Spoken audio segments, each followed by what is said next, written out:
Welcome to Cancer HealthCast, where science is driving hope. I'm your host, Nikki Henderson.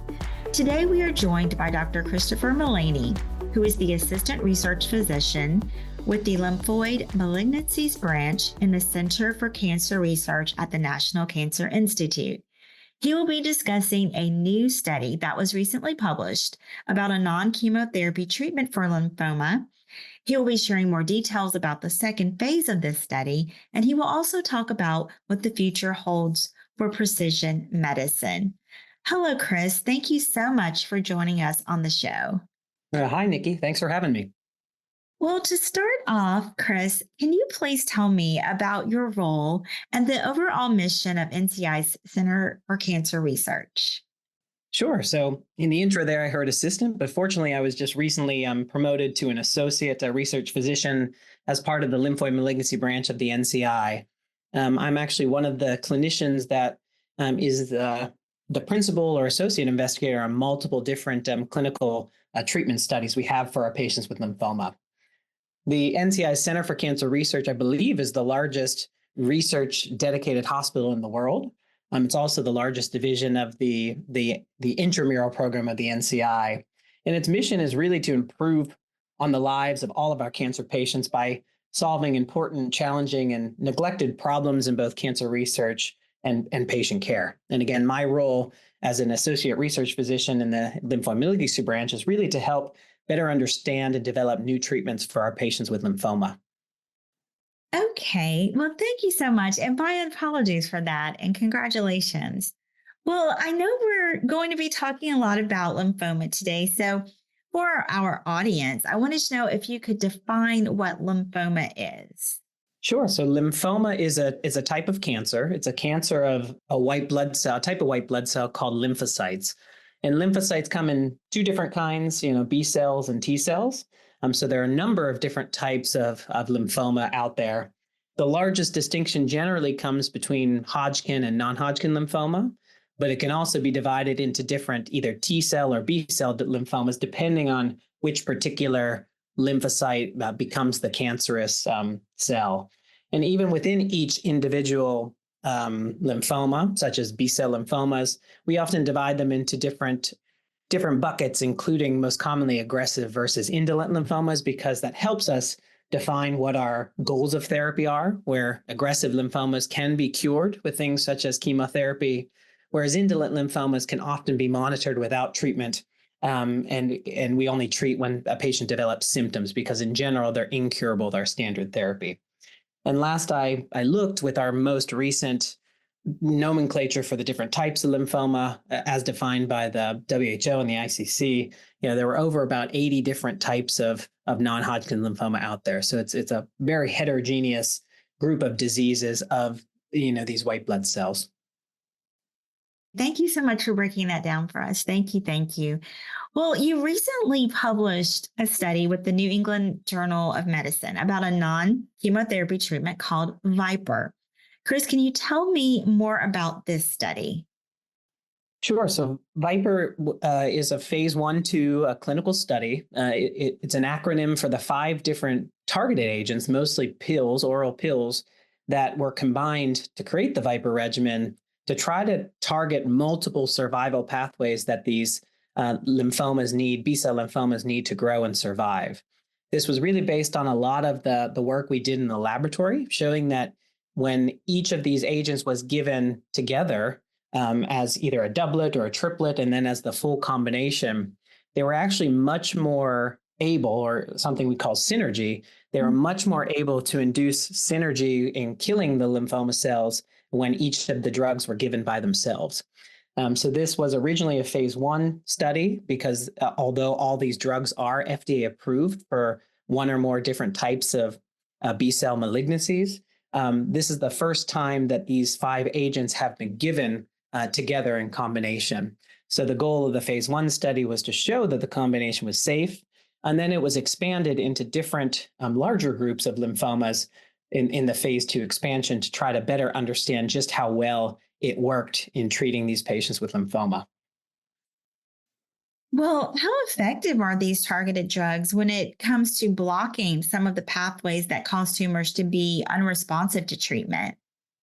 Yeah, so as I mentioned, each of these drugs are FDA approved for one or more different types of B cell cancers, but this current publication focused on aggressive lymphomas, mostly the most common subtype of diffuse large B cell lymphoma. And although each of these individual drugs are effective in diffuse large B cell lymphoma, in general, they don't really induce a deep or durable remission when given by themselves. So, for instance, the eye drug, the ibrutinib medication we've been studying for years at the NIH, and when we gave it to patients with relapsed refractory diffuse large B cell lymphoma who weren't cured with chemotherapy, about 25% of patients did respond to the treatment. And by response, that means at 50% or greater reduction in their tumor. However, that response was very short lived and only lasted for about 1 to 2 months. So the thought was if we can give these targeted agents together and hit multiple survival pathways, we could deepen and lead to more durable remissions. And in fact, that was the case that with the ViPOR combination overall, 38% of patients, so a little over a third of patients overall, achieved a complete remission, meaning complete disappearance of all signs of tumor on the scans.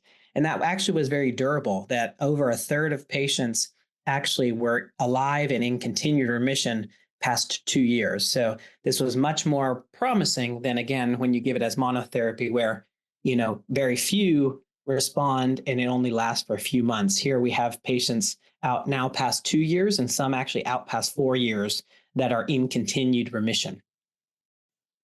Oh, wow. That's amazing. I mean, it's so wonderful to hear that. And actually, this leads me perfectly into my next question. The ViPOR regimen is certainly showing a great deal of promise, especially for those who suffer from B cell lymphoma.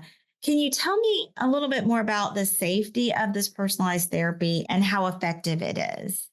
Yeah, so in general, again, you'd think giving 5 drugs together is likely to create a lot more side effects than giving 1 or 2 drugs. But the way we designed ViPOR to maximize on this synergy working together, but also reduce the potential of any additive side effects with combining all agents together, we actually designed it very similar to what we do with chemotherapy, where we give all the drugs together in non-continuous cycles. So patients get 2 weeks of drug, they get a 1 week complete break in all drugs. And we don't give it for months or years like some of these agents are given. We actually give it for a fixed duration of only 6 cycles or 18 weeks total, and then we stop. And as expected, the side effects were mainly on the blood counts. So if not only affecting the lymphocytes, again, which is the cancerous cell that we're trying to eliminate, but it can also reduce some of the normal blood cells, such as your red blood cells or your other normal white blood cells or platelets. So that was expected, and it was the most common side effect seen. But by giving this treatment in these non-continuous cycles, patients were able to recover, their blood counts on their off week, and most patients were able to continue on this 3-week treatment cycle without any interruptions. Compared to the high grade, so we grade these side effects on a scale of 1 to 5, and usually high grade is 3 or higher. The high grade effects on the blood counts really occurred in under a quarter of cycles. And a life-threatening complication of treatment of any type of cancer is something called febrile neutropenia, where a patient can get fever or infection when their white blood cells are very low and can't protect them from the infection. And we actually only saw 3 episodes of that amidst 251 total cycles, so only 1% of cycles, which in comparison, that can be upwards of almost 20% in patients who get standard chemotherapy. So it appeared to be much safer than chemotherapy. The other side effects that weren't mainly on the blood counts were those that were generally mild and did not interfere with the patient's normal day-to-day function, but patients did have some degree of diarrhea, occasionally skin rash, fatigue. But again, these were very mild and didn't interfere with their life function. Oh, good. Well, Chris, I understand that there is a second phase to this study taking place very soon. Where will this research be conducted and who will be participating in the clinical trials? Yeah, so in terms of the effectiveness of this regimen, what I highlighted was over a third of patients overall, responded to therapy or achieved a remission, and they stayed in remission past 2 years. But in fact, when you looked at different types of diffuse large B-cell lymphoma, this was actually much higher in other different subtypes. So we've known now for decades that diffuse large B-cell lymphoma is not one disease. Actually, by older methods of sequencing, something called gene expression profiling, we initially divided it into 3 different types of diffuse large B-cell lymphoma, one called activated B-cell subtype or ABC, another called germinal center B-cell or GCB, and a third called unclassified. And now with newer sequencing methods, such as whole exome and transcriptome sequencing, we're actually up to 7 different genetic subtypes of diffuse large B-cell lymphoma amidst that one entity under the microscope. So with the ViPOR regimen, although again, a third of patients achieved a remission that was durable, in this ABC, or also sometimes called a non-germinal center or non-GCB DLBCL, it actually was 6% of patients achieved remission, and approximately almost 40%, it was 39% of patients stayed in a durable remission without the disease coming back past 2 years. And a little unexpectedly, there's this aggressive lymphoma subtype, something called high-grade B-cell lymphoma with MYC and BCL2 rearrangement, also sometimes called double hit diffuse large B-cell lymphoma. 53% of patients achieved remission, and 47% were alive in remission past 2 years. So the ability to lead to durable remission and potential cure appears to be even higher in this non-GCB and high-grade B-cell lymphoma double hit BCL2 category. So in order to further explore those patients most likely to benefit, we actually are in the later stages of developing a multi-center phase 2 study that's going to be conducted through our extramural program of the National Cancer Institute in collaboration with our ECOG U.S. Cooperative Oncology Group. And that will be open to patients with relapsed refractory diffuse large B-cell lymphoma who have these 2 subtypes, this CD10 negative non-germinal center B-cell diffuse large B-cell lymphoma, or high-grade B-cell lymphoma double hit with MYC and BCL2 rearrangement. And that should open later this fall across multiple sites here within the United States. And we're aiming to treat an additional 120 patients with relapsed refractory diffuse large B-cell lymphoma on this multi-center study, in order to try to further validate the excellent results we saw in the 50 diffuse large B-cell lymphoma patients that were treated at the NCI Center for Cancer Research. Wow, I'm definitely looking forward to getting an update on those results. I hope that it's even more people will be able to go into remission. Well, Chris, are there any other therapies currently approved to treat patients with B-cell lymphoma? Yeah, so with aggressive B-cell lymphoma, focusing on diffuse large B-cell lymphoma, fortunately, unlike other cancers, we can cure a significant number of patients with chemotherapy. So, for instance, approximately 65 to 70%, depending on the subtype of diffuse large B-cell lymphoma, can be cured with standard chemoimmunotherapy, like something like R-CHOP or a dose-adjusted EPOCH-R. When chemotherapy doesn't cure patients with up front with diffuse large B-cell lymphoma, generally outcome is very poor. But the 2 main promising therapies that have been developed over the last several years have been immunotherapy drugs, such as CD19 CAR T cells, which can genetically modify the body's cancer-fighting T cells and infuse them back into patients. And this, in the third or later line setting, has been shown to cure approximately 30% of patients. It is now FDA approved for patients as a second treatment if they are refractory to or relapse early within a year after chemotherapy. And it may cure more patients, about 50% of patients.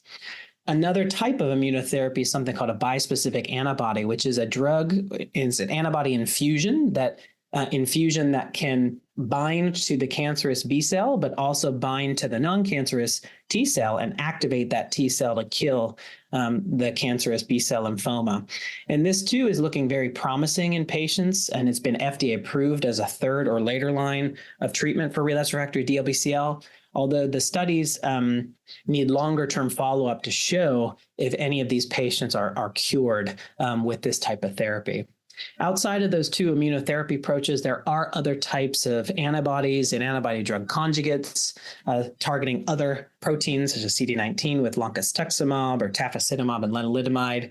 There's also other targeted therapies such as selinexor that are FDA approved as a third or later line setting. But these therapies, although are active, they're generally palliative and not thought to be curative in patients with diffuse large B-cell lymphoma. Okay, wonderful. Well, thank you so much for sharing.